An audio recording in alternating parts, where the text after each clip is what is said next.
1984. By George Orwell.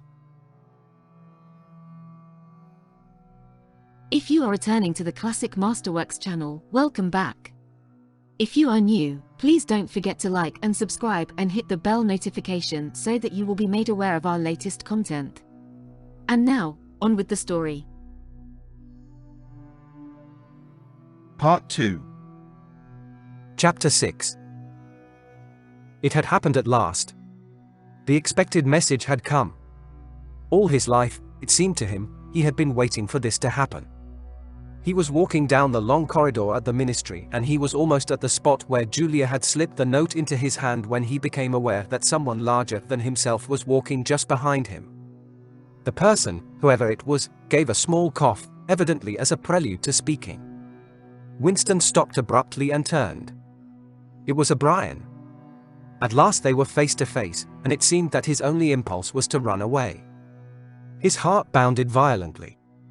He would have been incapable of speaking. O'Brien, however, had continued forward in the same movement, laying a friendly hand for a moment on Winston's arm, so that the two of them were walking side by side. He began speaking with the peculiar grave courtesy that differentiated him from the majority of inner party members. "I have been hoping for an opportunity of talking to you," he said. "I was reading one of your Newspeak articles in The Times the other day. You take a scholarly interest in Newspeak, I believe." Winston had recovered part of his self-possession. "Hardly scholarly," he said. "I'm only an amateur. It's not my subject. I have never had anything to do with the actual construction of the language." "But you write it very elegantly," said O'Brien. "That is not only my own opinion. I was talking recently to a friend of yours who is certainly an expert. His name has slipped my memory for the moment." Again Winston's heart stirred painfully. It was inconceivable that this was anything other than a reference to Syme. But Syme was not only dead, he was abolished, an unperson. Any identifiable reference to him would have been mortally dangerous. O'Brien's remark must obviously have been intended as a signal, a code word. By sharing a small act of thought crime, he had turned the two of them into accomplices. They had continued to stroll slowly down the corridor, but now O'Brien halted. With the curious, disarming friendliness that he always managed to put into the gesture, he resettled his spectacles on his nose. Then he went on. "What I had really intended to say was that in your article I noticed you had used two words which have become obsolete. But they have only become so very recently. Have you seen the 10th edition of the Newspeak dictionary?" "No," said Winston. "I didn't think it had been issued yet. We are still using the 9th in the records department. The 10th edition is not due to appear for some months, I believe. But a few advance copies have been circulated. I have one myself. It might interest you to look at it, perhaps." "Very much so," said Winston, immediately seeing where this tended. "Some of the new developments are most ingenious. The reduction in the number of verbs, that is the point that will appeal to you, I think. Let me see, shall I send a messenger to you with the dictionary? But I am afraid I invariably forget anything of that kind. Perhaps you could pick it up at my flat at some time that suited you. Wait. Let me give you my address." They were standing in front of a telescreen. Somewhat absent-mindedly O'Brien felt two of his pockets and then produced a small leather-covered notebook and a gold ink pencil. Immediately beneath the telescreen, in such a position that anyone who was watching at the other end of the instrument could read what he was writing, he scribbled an address, tore out the page and handed it to Winston. "I am usually at home in the evenings," he said. "If not, my servant will give you the dictionary."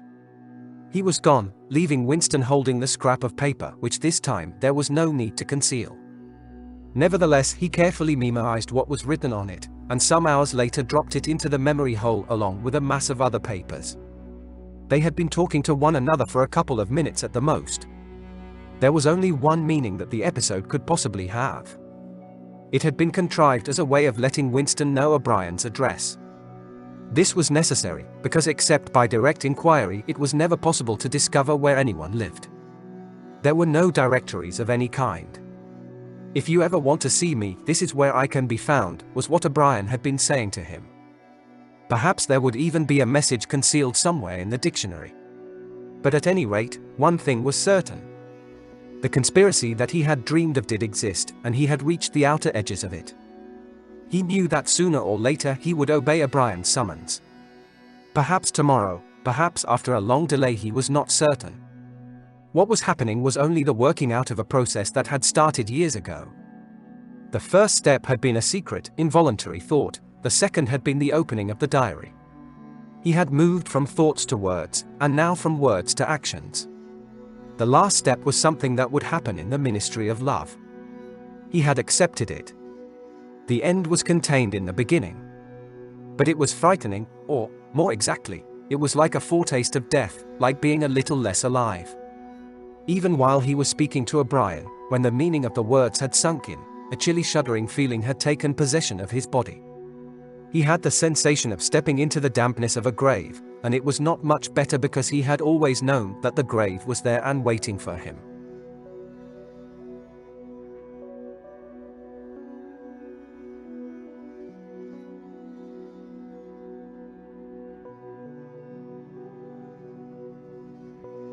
Thank you for watching. If you are returning to the Classic Masterworks channel, welcome back. If you are new, please don't forget to like and subscribe and hit the bell notification so that you will be made aware of our latest content.